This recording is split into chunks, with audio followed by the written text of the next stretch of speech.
A city overrun by giant snakes, islands ruled by cats and pigs, skies filled with spiders, and streets swarming with monkeys. Let's check out these places.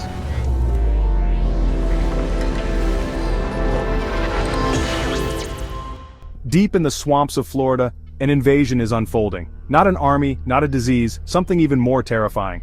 Burmese pythons, some stretching over 18 feet, have taken over entire neighborhoods, golf courses, and nature reserves.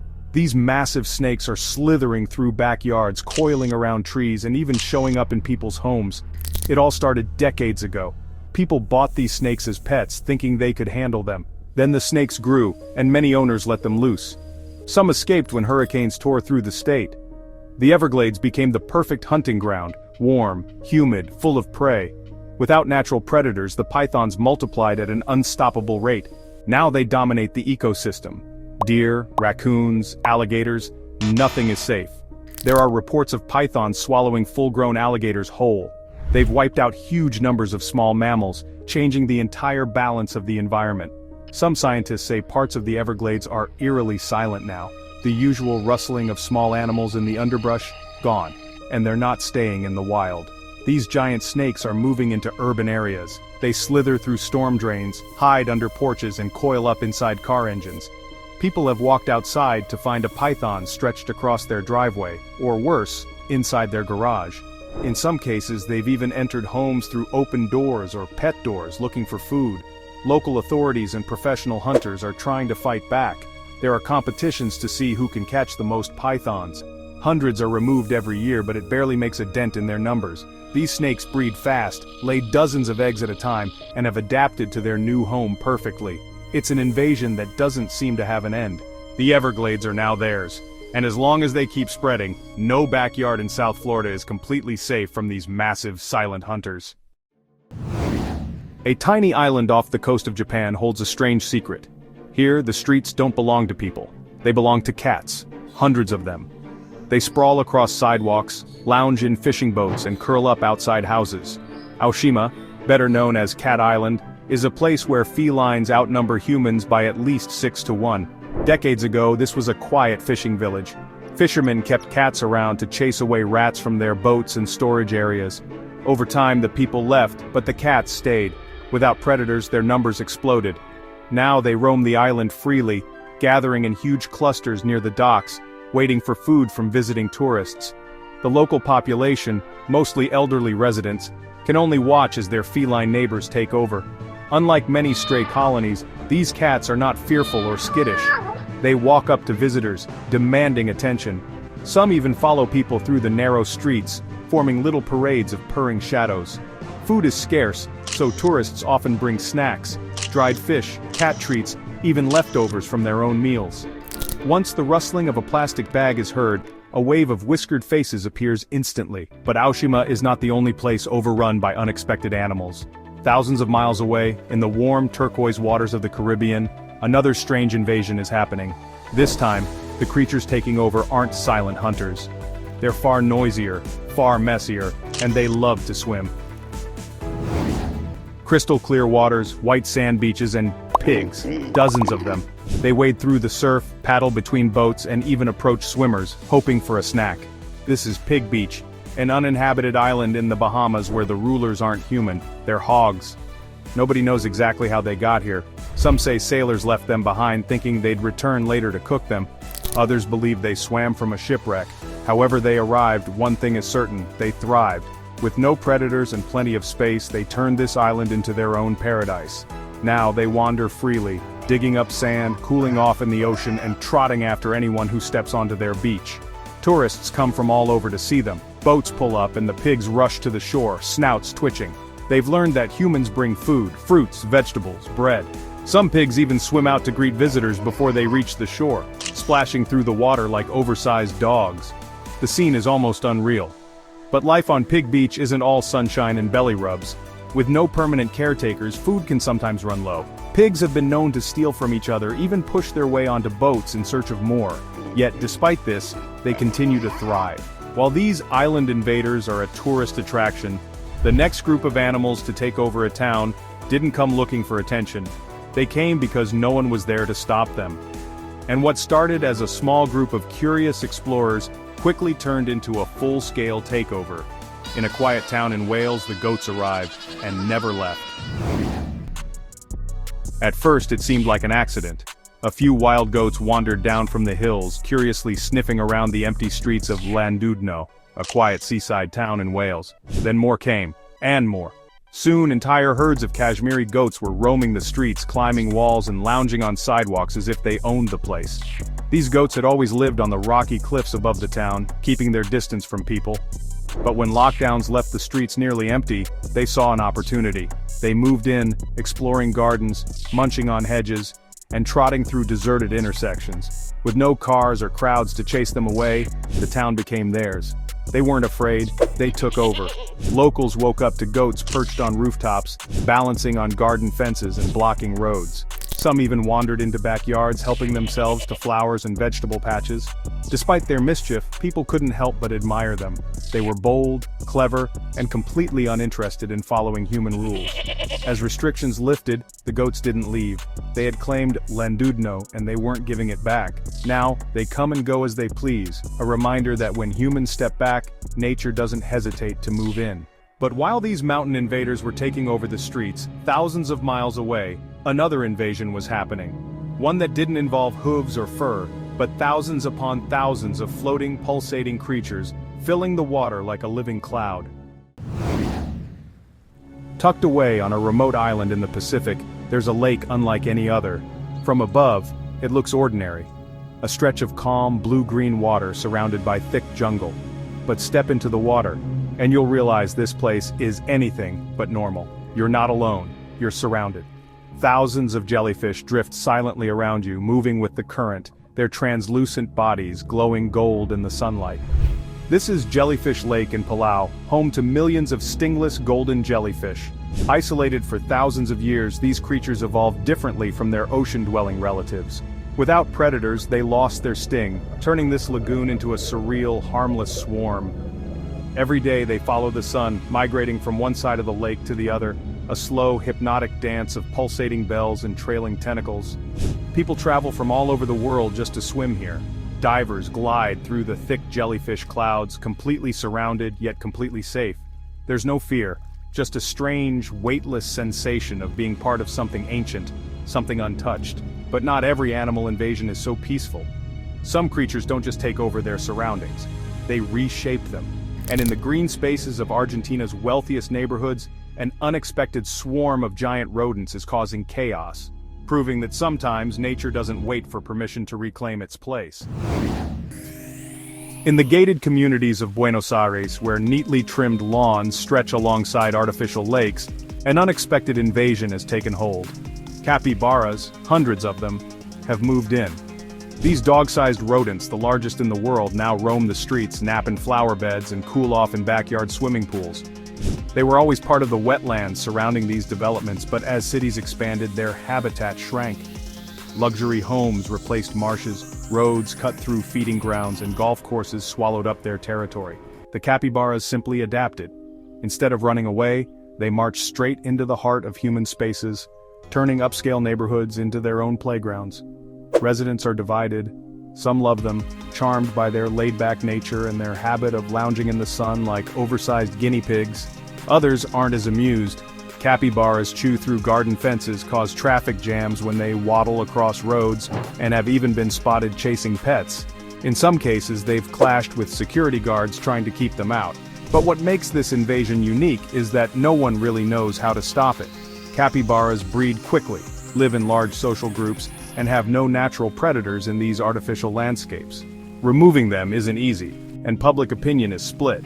Should they be controlled, or should humans accept that nature is reclaiming its space? There's an island off the coast of Brazil where no one dares to live. No fishermen stop here, no tourists set foot on its shores. Even the Brazilian government has declared it off limits. The reason? Snakes, thousands of them. This is Ilha da Queimada Grande, better known as Snake Island, a place where vipers rule every inch of land. The golden lancehead pit viper, one of the most venomous snakes in the world, is the island's only permanent resident. With no predators and an endless supply of food, mostly birds that unknowingly land in the trees, these snakes have multiplied to extreme numbers. Some estimates say there's at least one snake for every square yard, though many believe the real number is even higher. Unlike most snakes, these vipers don't wait for their prey to die slowly after a bite. Their venom is so potent it melts flesh almost instantly, allowing them to eat quickly before their meal has a chance to escape.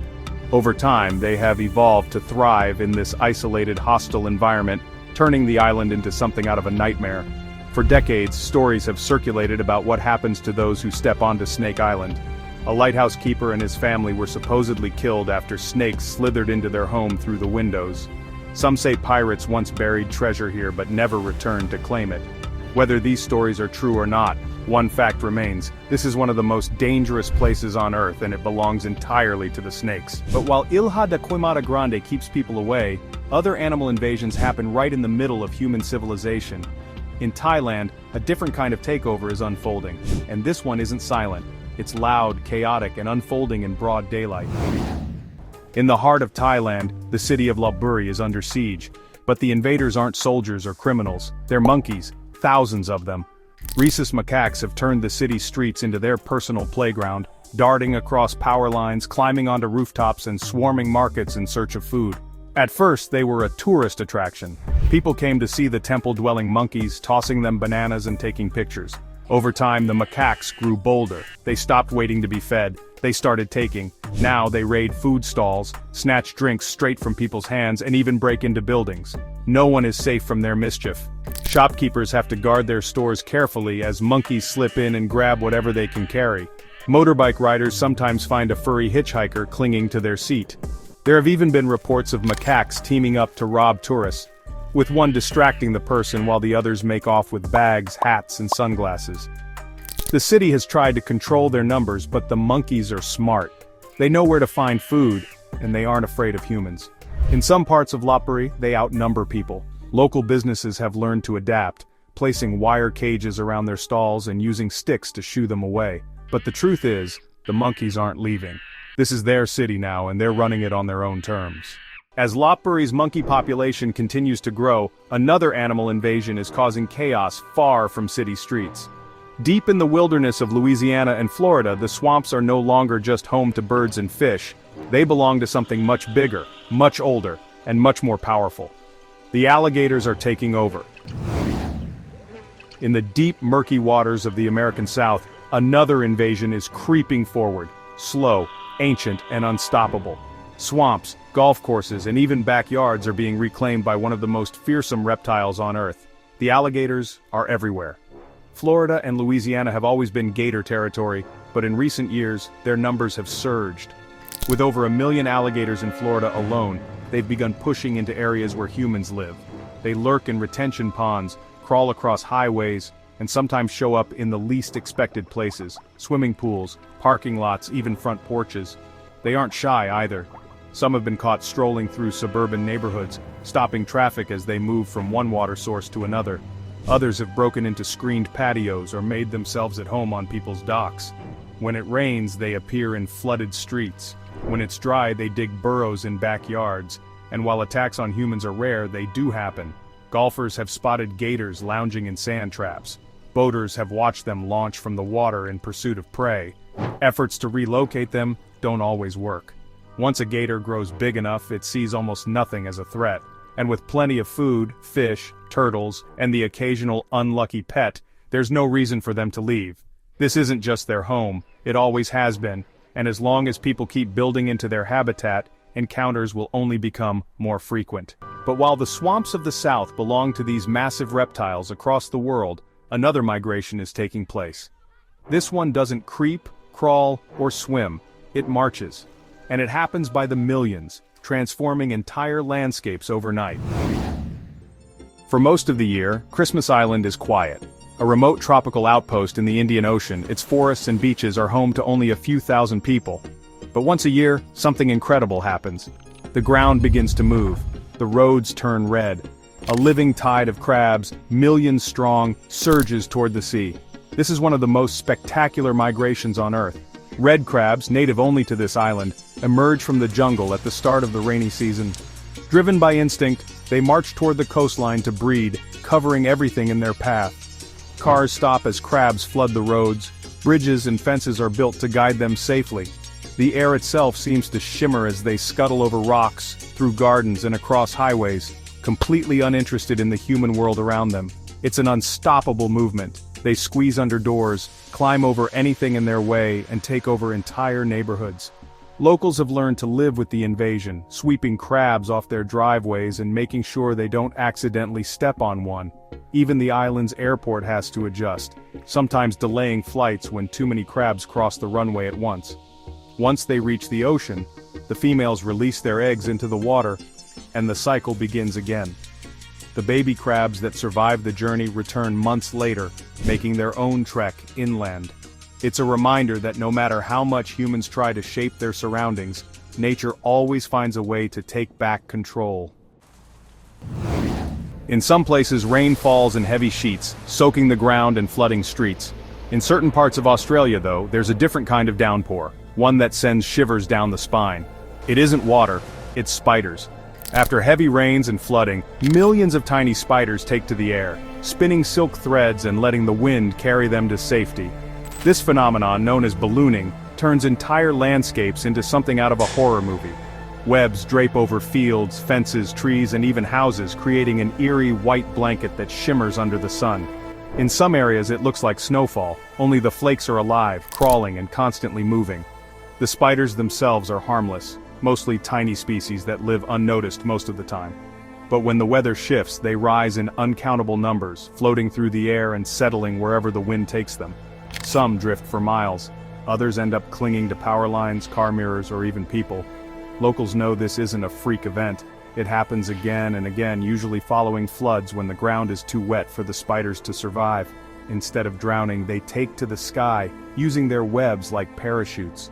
It's one of nature's most efficient survival strategies, but for those caught in the middle of it, it's a nightmare come to life. And while Australia's spider rain transforms the land into something surreal thousands of miles away, another winged invasion is taking place. It doesn't float down gently. It pours out of the earth like a black river, swallowing the sky in a swirling living cloud. As the sun begins to set over Texas, something strange happens.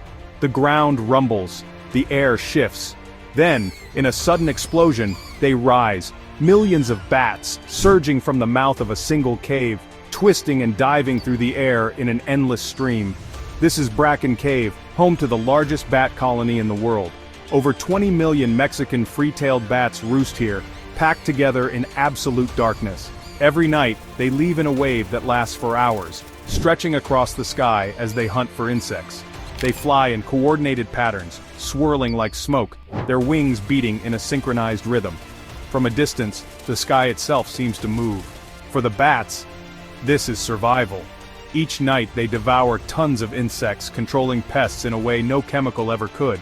Farmers depend on them, as their diet helps protect crops from destruction. But standing beneath them is something else entirely.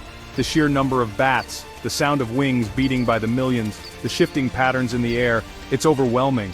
It feels like something ancient, something untouched by time. Inside the cave, it's even more surreal.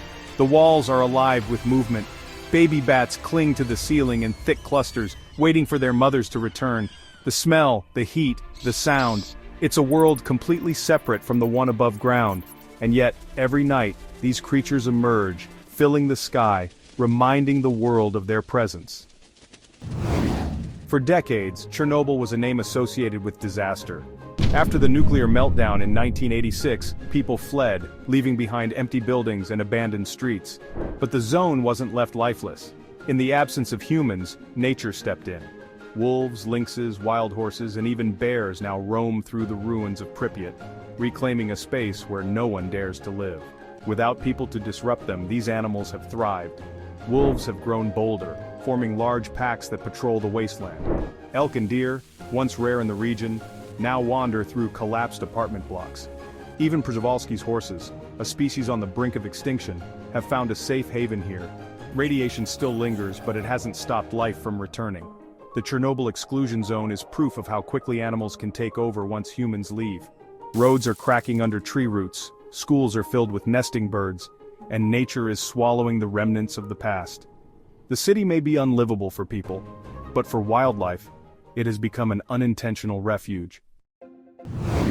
In Australia, kangaroos are a symbol of the wild, but lately, they've been getting a little too comfortable in urban areas. As droughts dry up water sources and food becomes scarce, mobs of kangaroos have started moving into suburbs, hopping down streets, grazing on front lawns and blocking roads. In some neighborhoods, it's become a daily sight.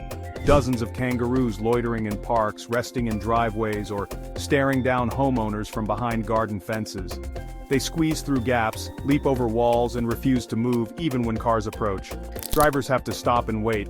The kangaroos aren't in a hurry, and they aren't always friendly. While they might seem calm, they can be aggressive if they feel threatened. Some have chased joggers, others have crashed through windows, and in rare cases they've even kicked at unsuspecting pedestrians. Authorities have struggled to manage the growing population, but kangaroos aren't easy to control. They breed quickly, adapt fast, and have learned that suburban life comes with perks: green grass, plenty of shade, and fewer predators. They aren't just visiting, they're settling in. In the streets of Delhi, monkeys don't wait for an invitation. They climb onto buildings, leap between power lines, and raid market stalls in broad daylight. The rhesus macaques have taken over, and they aren't afraid of anyone. At first, they were tolerated. In Hindu culture, monkeys are considered sacred, linked to the god Hanuman. People fed them, allowing them to thrive in urban areas. But as their numbers grew, so did their confidence. Now, they don't just accept food, they demand it. They snatch snacks from pedestrians, steal from street vendors, and even break into houses in search of fruit and bread. Government buildings have been targeted. Office workers have been forced to flee as monkeys storm balconies and climb through windows. Some have even invaded parliament buildings, grabbing documents and running off before anyone can stop them. Efforts to relocate them have failed. The monkeys are too smart, too bold, and too comfortable in their new home. They navigate the city with ease, treating the streets as their own. In Delhi, the macaques aren't just part of the city, they're in charge. That's about it. Write in the comments which of these animal invasions shocked you the most. For more useful information, watch other videos.